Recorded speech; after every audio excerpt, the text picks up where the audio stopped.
Welcome to Wordplay, the podcast where metaphors spiral, sayings unravel, and two pals try and make sense of it all. I'm George. And I'm Rach. And each week we pick a well-known saying, such as when pigs fly, or the cat's out the bag. And then we run absolutely wild with it.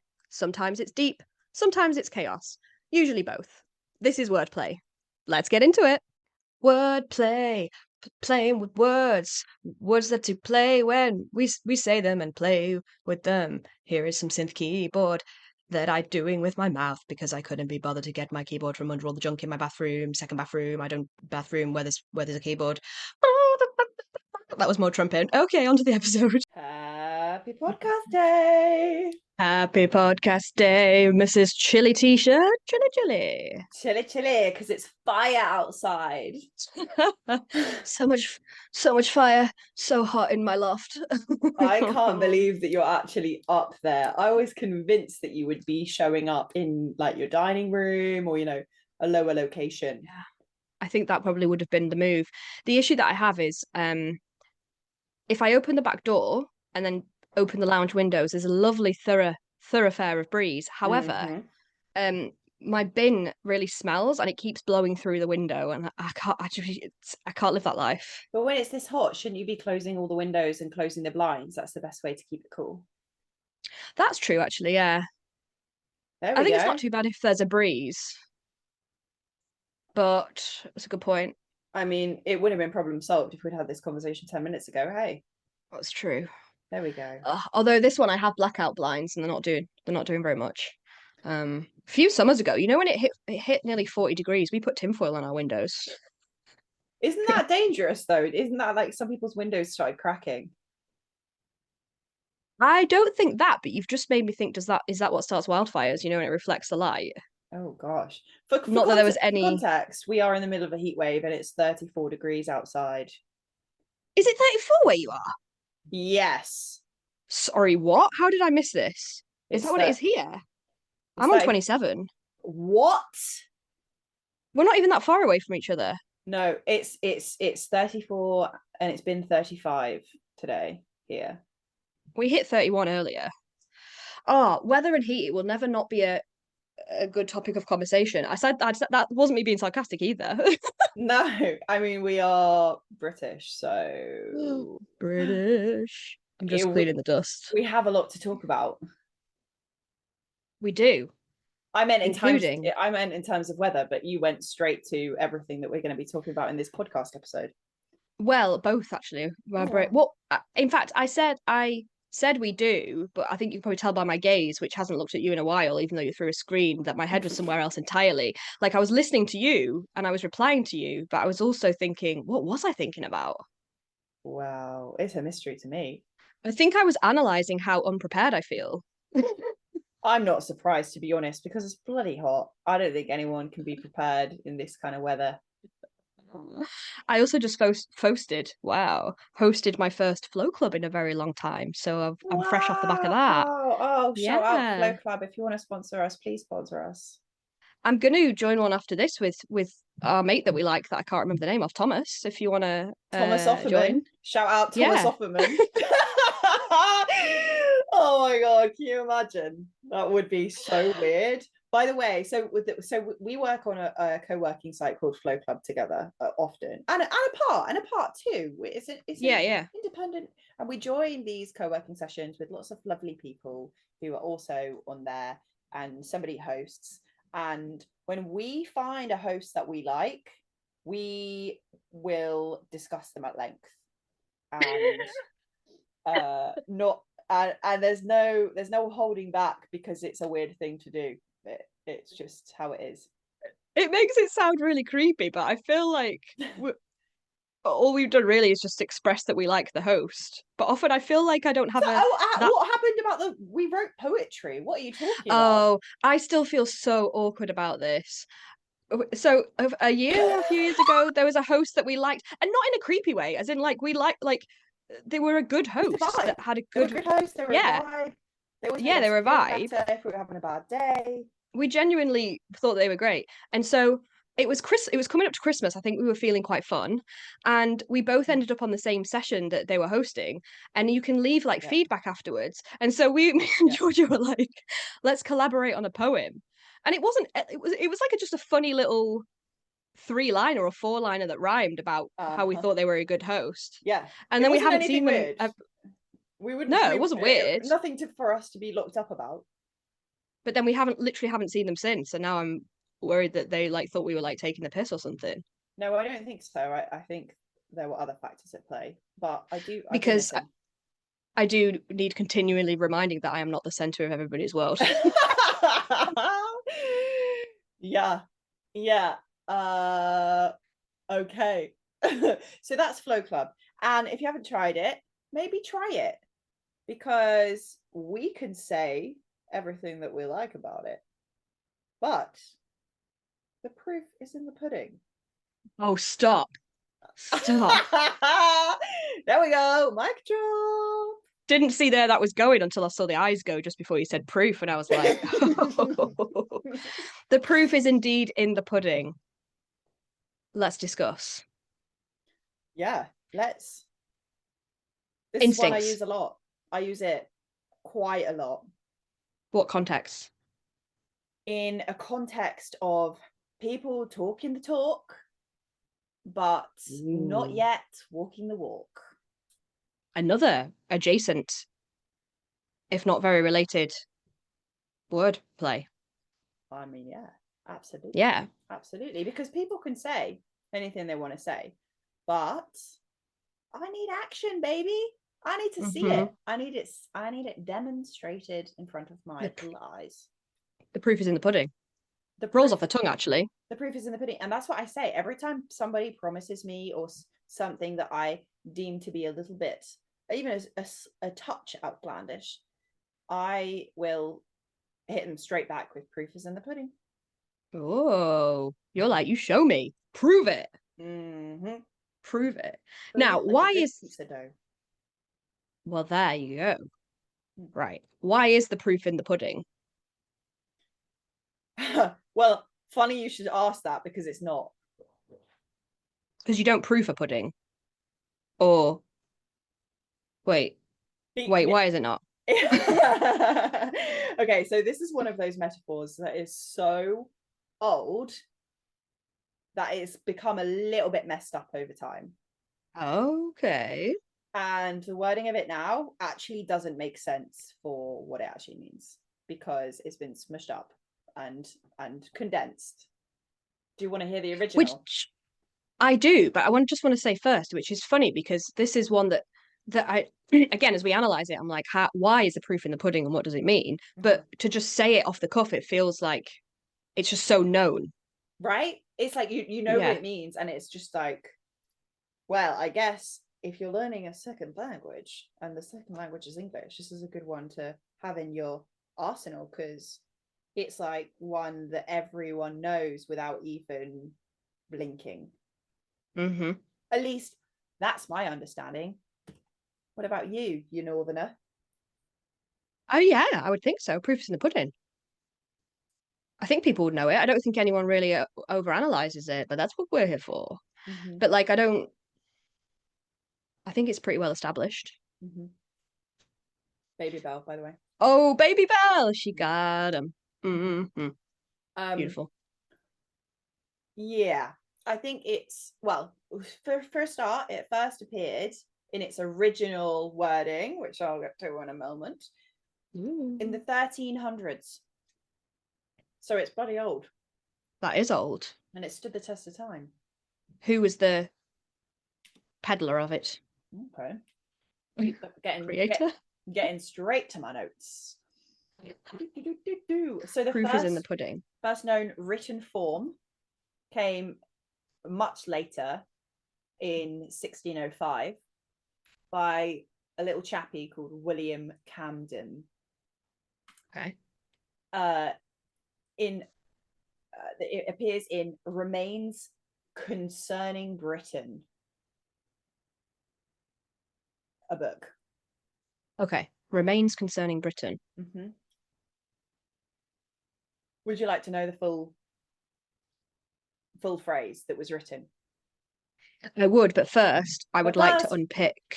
But first, I would like to unpick our instinctive. Well, I suppose you know, don't you?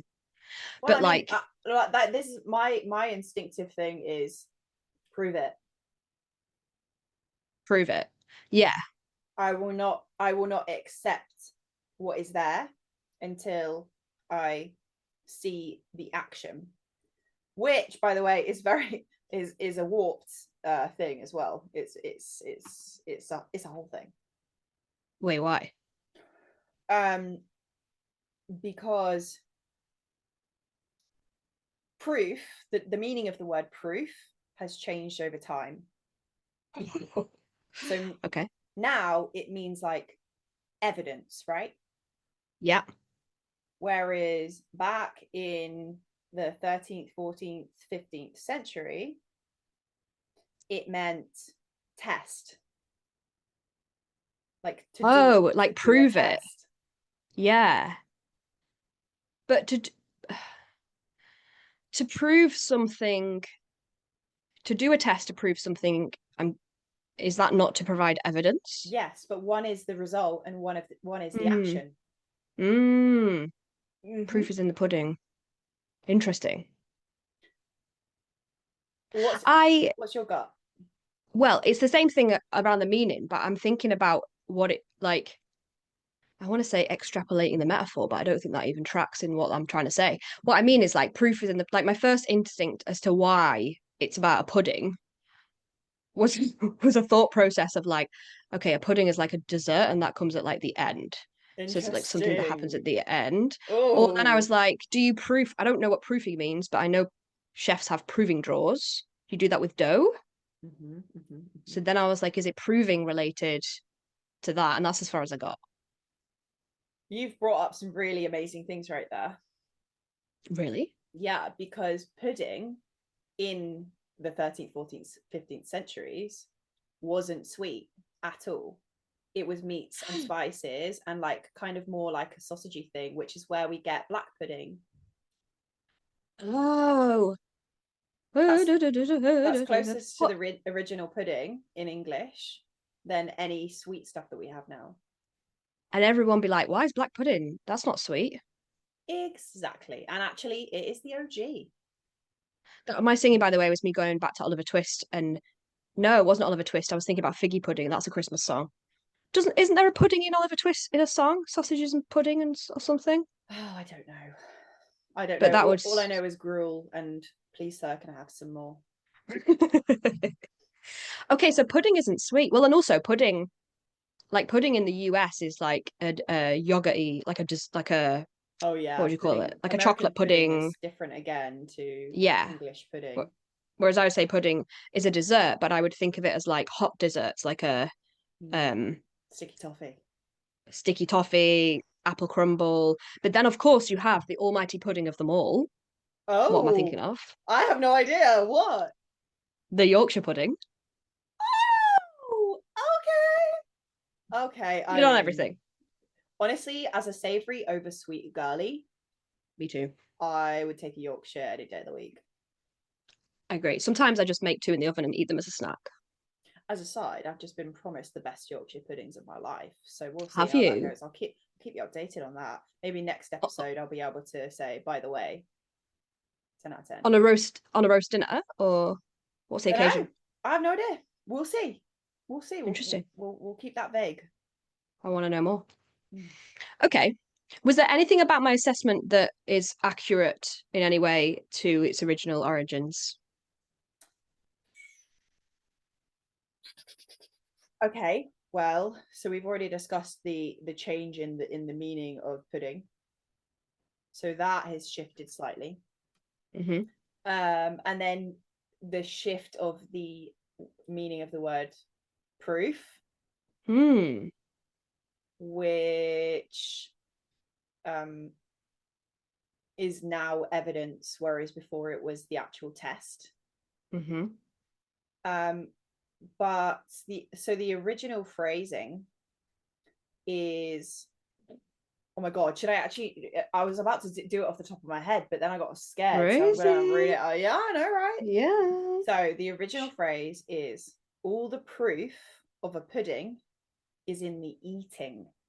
Oh, I love this. Of course. Okay. So basically, all of the testing to do to make sure that the pudding is like satisfactory and basically not going to kill you, let's be honest, in those centuries, you have to try it, otherwise you don't know. And I'm sure it led to many unpleasant situations when in fact it was not a good pudding. This makes okay. This makes perfect sense then. The proof in the proof of the pudding is in the eating. Yeah, So it's kind of just been shortened from there. but it's been shortened in a way that it no longer relates to its previous meaning, because it's saying that to test the pudding you need to eat it, and now it's like, well, in my eyes, okay, so you think this thing, now you need to show me this thing is true. Wait, hang on. So, because I tracked that as like, whoa, sorry, the fuck, sorry, this is a total sidebar, but I just closed my eyes for a minute to collect my thoughts, and you know when you've been looking at something and then you close your eyes and you get like an imprint of it. Yeah. It was the imprint was my microphone, Mm-hmm. but it looked like someone was like giving the middle finger, just like in the Oh my darkness. gosh. Wow. It's the lights. Anyway, okay. My the way that I tracked that change was that it used to be effectively saying the proof is in the eating, whereas now it's saying the proof is in the pudding. Yes. And maybe that's just the same as what you've said, in that it's like before it was like proving it was the process of showing or like of testing it, whereas now the outcome is what's regarded as the proof. Yeah, it's like make me the pudding and then I'll believe you. Yeah. And it's like shifting the focus of somebody having to try the pudding to somebody have to make the pudding, almost. Maybe? What do you think? Yeah. I'm really like I'm on board with this, but it's like there's more that What? that needs with where the conversation is going. Uh-huh, But uh-huh. I feel like I can't quite get there. Like I'm trying like there's more that wants to come out about it, but I can't get my head there. Well, what is it because actually proof is in the pudding doesn't make any sense, or maybe it's just you have reassigned the meanings so efficiently, because I love the thing that you said about pudding is the thing that comes at the end of the meal, because it's like until we finish this, like, Yeah. we don't know whether it's you're all talk. Yeah. Like let's get to the end and look at the whole experience or the whole Yeah, before we can yeah, prove it. Maybe.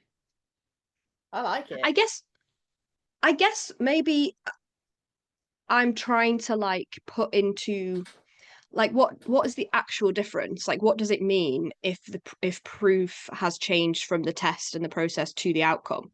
Like I understand that, but I'm like, but what does that mean practically, if anything? Well, okay, so it means that it's to, okay, so the first version is talking about somebody doing an action to determine whether this food is A, safe to eat, and B, tasty. Mm-hmm. The second one is somebody as a third party watching a scenario unfold, in my mind. Okay. So in the first version, it's like involved because it's the action. It's like an Yep. action thing. Whereas Yep. in the second version, it's like you're not doing the action. So there's no involvement necessarily.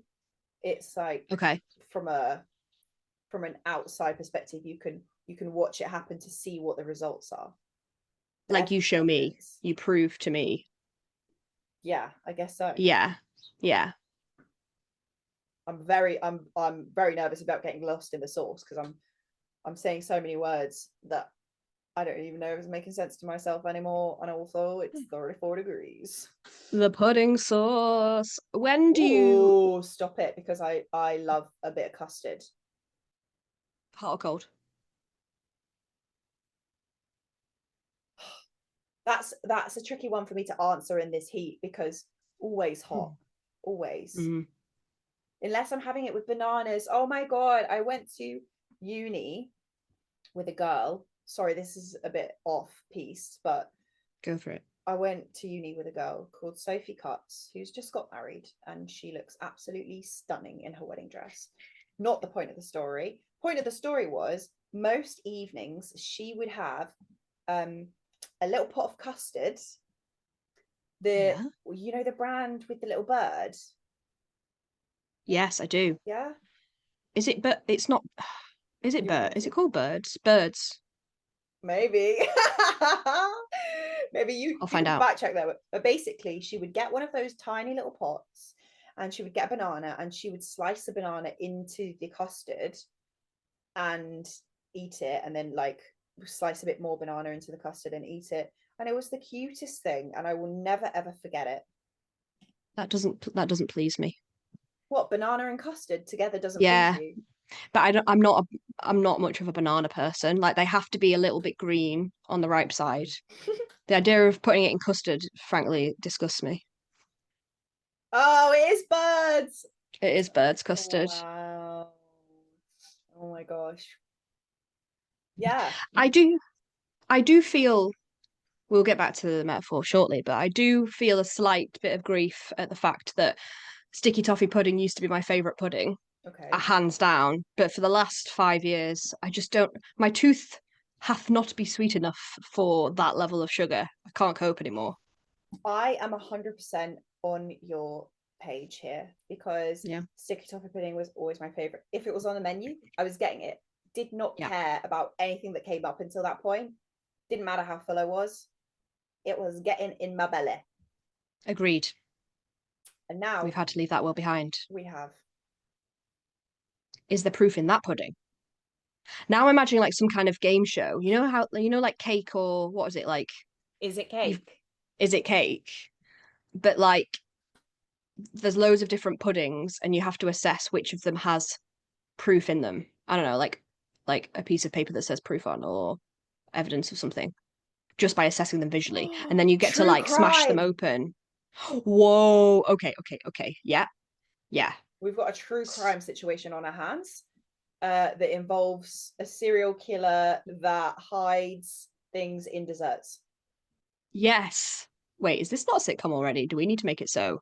Can it be called Proof is in the Pudding? I think so. And then there's like a detective.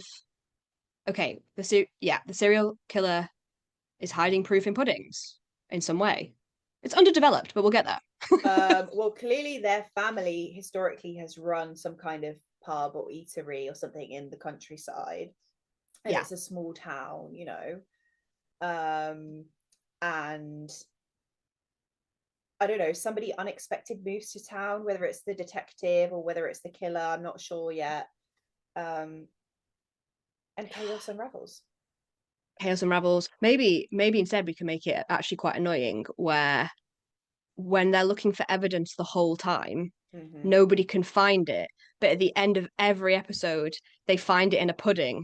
And then they're like, oh, of course, because the proof is always in the pudding. But then the next episode, it's like they've forgotten that and they'd have to go through the whole process again with a different crime. Ooh. Are we talking like the fact that old TV shows used to reset as if nothing had happened, or are we talking Black Mirror, people's memories are erased at the end of each day? Whoa. I was thinking more the first one, Okay. Yeah. but we can play with either. We can pitch both. If anyone's listening at Channel 4, we can pitch both. coming to a fringe festival near you, proof is in the pudding. Oh yeah, I feel quite good about that. I feel great about that. I'm also now craving custard. What do you have for dessert now if you're going to have dessert? I don't really have dessert, which I find weird because when I go home, like my family are like, "What's for pudding? What are you having for your pudding?" Like it's just there's always dessert at the end of a meal. I don't know if that's not like a normal thing people do, but Uh, um, it used to be. It used to be in my family. Yeah, that used to be. But then I don't know when that stopped. But I mean, there's pudding if like we have guests around, and yeah, true. oh my god, my mum makes the best crumbles in the world. So Yeah. good. Yeah, you know, it's all about the ratio. It needs enough crumb, and there's always enough crumb. Oh, okay, okay. Tell me your percentages of crumb to fruit. 40% crumb, Nice. 60% fruit. Whoa, whoa! I just growled. With I don't really like crumb. custard, Oh yeah. obviously. And if the crumble is warm, then the custard can be cold. Oh, 100%. I agree. Mm. I'm always eating custard cold. I'm not always eating it because I barely eat it, but if I'm eating it, it's cold. I don't really like fruit crumbles that much. I'll eat them and enjoy them, but I'm not really bothered. So if it was up to me, I would have 70% crumble, 30% fruit, 100% Wow. custard. 100% absolutely delicious and full of proof. Wait a second. No, no, alcoholic dessert range. Proof is in the pudding. Wait, what? Proof, you know, alcohol, proof. Is that is proof Like is this proof alcohol? is What? the percentage of what, like, Is that what it's called? yeah, Whoa, okay. This is new to me. yeah. Yeah, there we go. Yeah, the percentage is proof. That seems like a wild sentence when I don't know that. As in I'm like the percentage is proof of what? Okay, whoa. The percentage is proof, yeah. So we need to do an alcoholic dessert range called Proof is in the Pudding. Okay. Maybe we can do it with like a collaborate. It could be marketing stunt for our TV show, Yes. or And the then we'll other be way like, around. jokes. Heck, It wasn't alcoholic proof. We meant evidentiary proof. and you've all just Bah. eaten a human thumb. Too far, maybe. To answer your question though, if I'm getting dessert, it'd be something chocolatey, probably. Well, like a chocolate bar, or like a Like chocolate no, fondant, or like a chocolate fondant, a cold that more so cold. Chocolate fudge cake would probably be the one. What really I really. would prefer is a small selection of like sweeties and my favorite chocolates if I was gonna have anything. Oh my god, I went to a pub at the end of last year that did you could get like a trio of mini versions of the desserts on the Yes, menus. Yeah, 100%. What else are we here 100%. for? Yeah, variety over quality any day. Variety over quality. Yeah, I mean, I'd rather have both, but if I had to choose, I'd rather have three mediocre things than one really good thing that was just one thing that's the same. Oh, I think oh, so. that's interesting. I'm gonna store that and study your movements in the future to see how that manifests. To be fair, that might have been disproven by how Proven, much I think. disproven.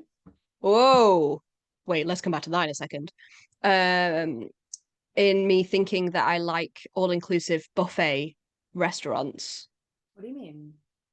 as in going to like a buffet restaurant at an all-inclusive is like my favorite thing in the world, right? Because it's so much variety, so much Right. choice, giving Yeah. it all.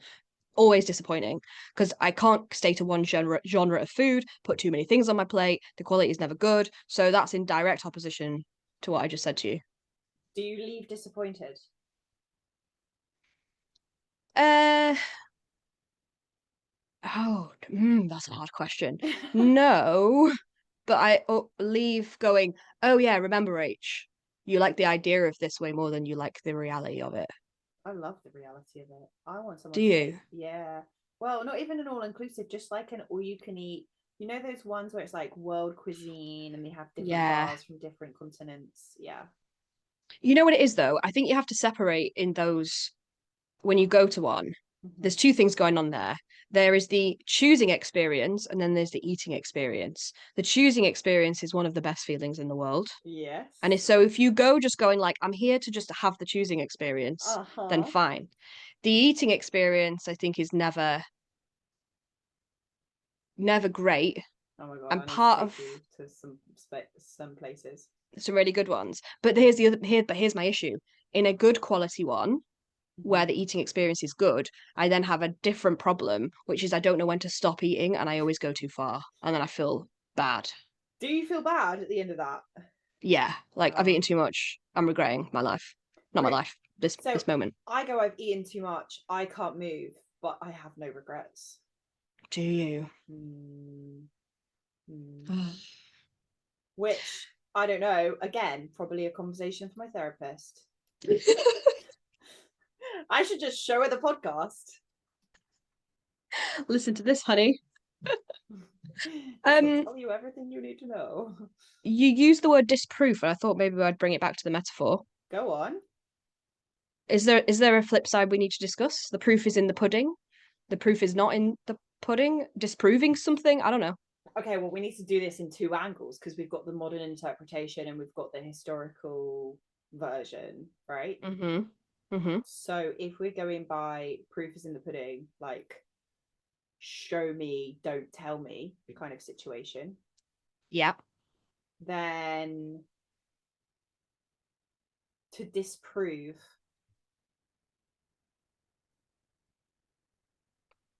Sorry, I was giving a really thinking face then, wasn't I? Yeah. Did I distract you?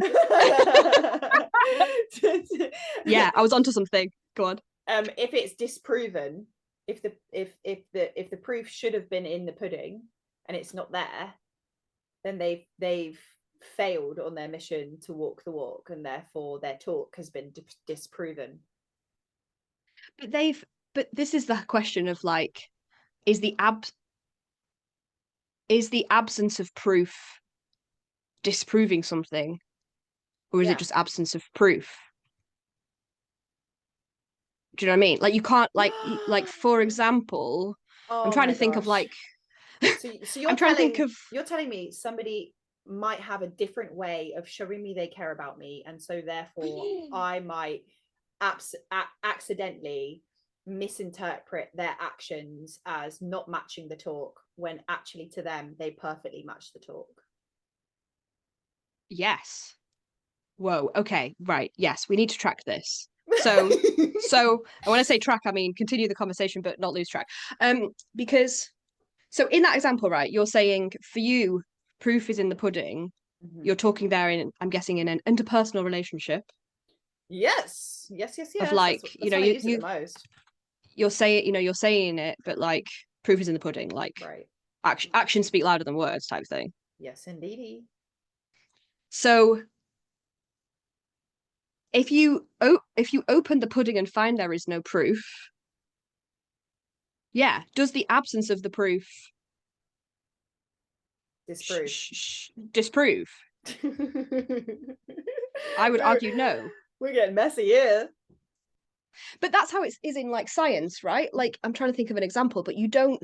Yeah, no, 100%. You have to do like tests over and over and experiments over and over and over again, because just because you didn't find the result doesn't mean there's not a different result.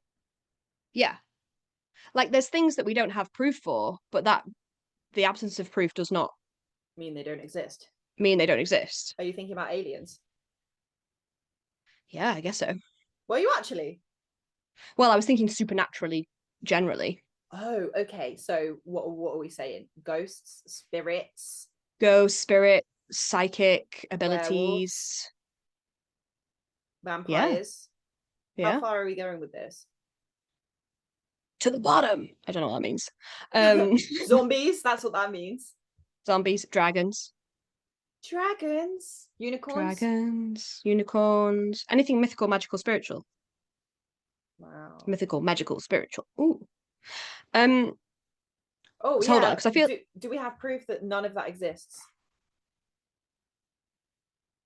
No, but can you prove something doesn't exist? Oh my gosh. you can only prove that it does exist, or you can prove that there's no evidence that it exists. Mm-hmm. Mm-hmm. Wait, do you even need a therapist? Have we solved all of these problems? I think so. I just saved myself a ton of money. Wait, so in your example, because I feel like you are on a revelation there. Oh God. Here we go. If the proof that you were looking for doesn't exist, Yeah. what are you? Yeah, I don't know. What are you? I don't know what my question is, but I feel like you were like on something with. Oh, Oh, maybe it's just different to what I expected. right. Like how I think the measuring like the measurements that we use to find the proof in the pudding Mm-hmm. are very determining of whether we're finding the proof in the pudding. It's like what we're looking for Yeah. determines it. Yeah. But I suppose in your example, if like with the actions speak louder than words, if Mm-hmm. somebody says, for example, I'm gonna treat you really well, and then there's no proof of that in the pudding, or like their actions are the opposite of that, Yeah. then I feel like your measure of proof, like you can only design your own measure of proof because that's what matters. So if it's different to what you expected, yeah, maybe it's because of the way you're measuring it, but you're measuring it that way because that's what's important to you. Or you're measuring that way because you haven't thought about it another way. True. And you need to be more curious. Ooh. And empathetic. Sorry, why do I always come back to this? Empathy rules the world. She loves well, empathy. It doesn't, but it should. I'm just looking around. Yeah, I can see that. Because I think I got rid of it. I got a book I half read that was called Against Empathy. But I haven't read it for years. But Okay, well, I would be very excited to trash talk this book. yeah, I think the basic premise was the idea of this is a whole other topic, but like I think the basic idea was saying that like we we as humans we can give so much empathy to like the story of one person, Mm-hmm. but then somehow manage to negate or ignore like say real tragedy that affects thousands or millions of people because we haven't connected to like the empathy of it. Mm-hmm. Which I get the point, but also I don't really. I realize that's not really a helpful assessment when I can't remember the rest of the book. uh I mean there is a point to be said about if you try to have empathy for the entire world's struggles, then you will just break. So Exactly. that. Yeah, I do think we have to preserve on that, to be honest. Yes, just like pouring currants and alcohol into a Christmas pudding. And then seeing what happens. It's preserving. Oh, right? Yes. Right? So you're saying rather than being like proof is in the pudding, it's like, hey, well, let's open up this pudding after and see what's inside. Yeah, like let's see what other people think of the pudding, maybe. Mm-hmm. Let's see if there's something that we have missed here, because maybe we are staring the proof directly in the face, but we don't know what the proof looks like because we've never experienced it before. True. Or maybe you've baked a sticky toffee pudding and they've baked a Bakewell tart, and you're like, these puddings, Love a Bakewell tart. yeah, I do actually. These aren't the same pudding. Like this, we baked a different pudding here. But is the filling what matters? Oh, or is it the fact, like in the original version of the saying, if you don't die, successful pudding? It's a low bar, isn't it? After you eat it. Okay, so why were they using that? As in, was this general like poor hygiene back in the day, or are people poisoning people? Because why? How is it that easy to die from eating a pudding? I wanna find this out. Give me 2 minutes of of your thoughts so that I can find out? Oh God, more thoughts. Yeah, come on I don't know. now. I think I'm in a fever dream at this point. A fever dream of heat and sweat and puddings. Puddings. I feel like I've eaten a whole pudding and I don't want any more. Oh my God. Proof is in the pudding. I'm finding out. Were puddings really that dangerous back in today? And yes, I did write Today, it like pudding. And why pudding? Why puddings? Why not all foods? that. Okay, so this is what we're talking about. Savory, boiled, sausage-like dish made from mincemeat, animal fats, oats, or flour and spices, stuffed usually into an animal intestine. Like haggis. Like haggis, exactly. Black pudding and haggis. There was no refrigeration, so if the meat went off, you might not smell it or see that it went off until it was cooked. Why? And obviously you'd know after you ate it, and you were very, very, very, very, very sick. And then a lot of puddings had game meat or offal, which would spoil very, very quickly and carry parasites if you don't cook them properly. They boiled them for hours, but they were usually boiling them in dirty water. So yeah, Risk all around, really. You'll only find out if this one won't make you ill until you eat it. I see. If now somebody says to me, proof is in the pudding, I'd be like, keep your pudding away from me. Yeah, exactly. It's a whole different setup, like relation wise in the metaphor in the old version. Because if you said, hey George, we were thinking that it might be a good idea to have, I don't know, some random guest on the podcast. They will make it super successful overnight. And I said, well, the proof's in the pudding. Are you going away and eating our podcast guest, and then we find out whether the podcast dies from you eating that? I would take what you just said as a death threat, to be honest, now. It's so sinister. Well, the proof is in the pudding. Do you know what I mean? Proof is in the pudding. It's quite threatening, yeah. It's quite threatening in a business sense. The proof is in the pudding. I feel the tone has changed entirely for me now. Oh my God. The proof is in the pudding. You make a suggestion, although it is, be like, proof is in the pudding. Proof is in the pudding. Although it is, I think it always has been quite not threatening, but a bit like prove it. And if you're saying prove it, it's like this energy of like, well, you can talk all you want, but why don't you fucking show me? I mean, yeah, essentially. I like the way that it's changed.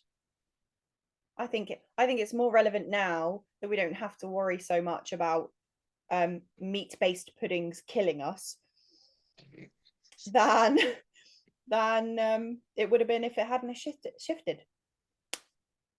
Is say there's a context where you're going to use the phrase proof is in the pudding. Okay. What could you say instead that has the same meaning? Well, I look forward to seeing whether this comes to fruition. Yeah. Whether your words match your actions, whether it is a successful endeavor. Yeah. And I guess the actions speak louder than words. Proof is in the pudding. Actions speak louder than words, I think, is a good representation of what the meaning is today versus what it was before. Yeah, I think that's true. Because it was something that was quite literal that has now transformed. Yeah. And that's quite beautiful. The beauty, I mean, I suppose is that metaphors generally, or not metaphors, but like what we say in this is like a saying or a What is it? What is it? Don't look a gifted horse in the mouth or something. Don't look a gift horse in the mouth. Which is not Yeah. about horses anymore, but was before. Yeah, like I guess Right. a lot of this stuff is a literal thing that then molds into a metaphorical representation. I'm glad that it does. Me too. Makes it interesting. It gives life more color, I think. Yeah. So proof is in the pudding. Yes, We're it is. keeping it. We like it. I think I like it. I think it has like you say, quite demanding associations, and maybe actions speak louder than words is a little bit softer and says the same thing now. But I also like, I don't know, I like the idea of the shift in the meaning of pudding, like from haggis and black pudding through Yorkshires to a sticky toffee. Like that visual is so pleasing to me as a foodie. So I want to keep it around just for that. But I do think maybe like as a treat. Oh, relevant. Oh,